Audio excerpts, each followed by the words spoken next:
Big bang theory के बारे में आपने बहुत सुना होगा। बिग बैंग थ्योरी एक महाविस्फोट का महाविस्तार हुआ था, जहाँ क्या हुआ था, पृथ्वी और सारे ब्रह्मांड और आकाश गंगाओं का निर्माण हुआ था।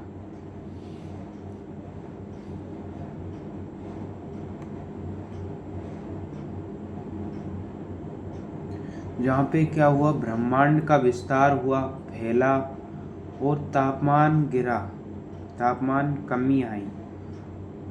इससे हीलियम और ऑक्सीजन, हीलियम और हाइड्रोजन गैसें बनी।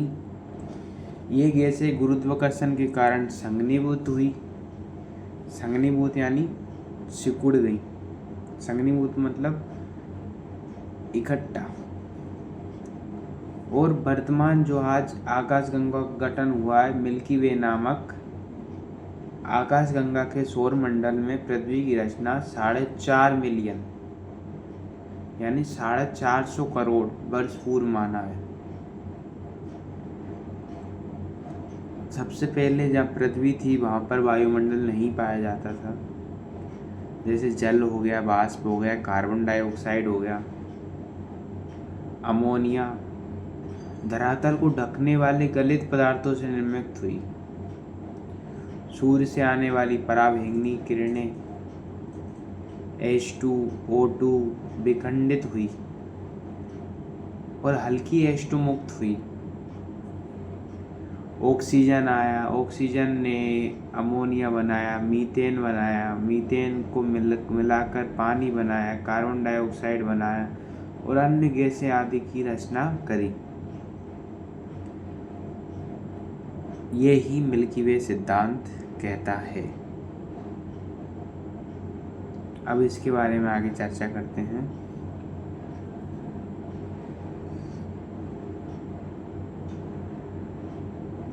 इसके बाद में क्या हुआ, धरती पर पृथ्वी के चारों ओर ओजोन परत का गठन हो गया। चारों ओर एक ओजोन की लेयर बन गई।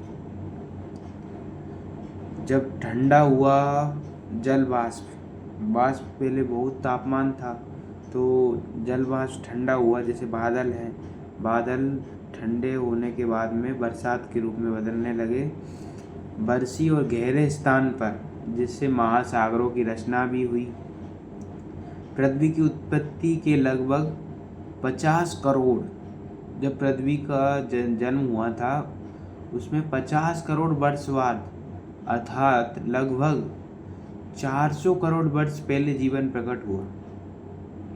जो इसका समय था, वो 400 करोड़ पहले जीवन एंड लाइफ एक्टिव हुआ।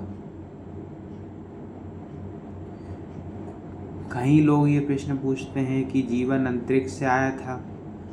कुछ वैज्ञानिकों ने कहा कि जीवन अंतरिक्ष से ही आया है। पूर्व के ग्रीक विचारक थे, उनका ये मानना था कि जीवन स्पोर की एक नामक इकाई से बना है। यह अनेक ग्रहों में स्थानांतरित हुई।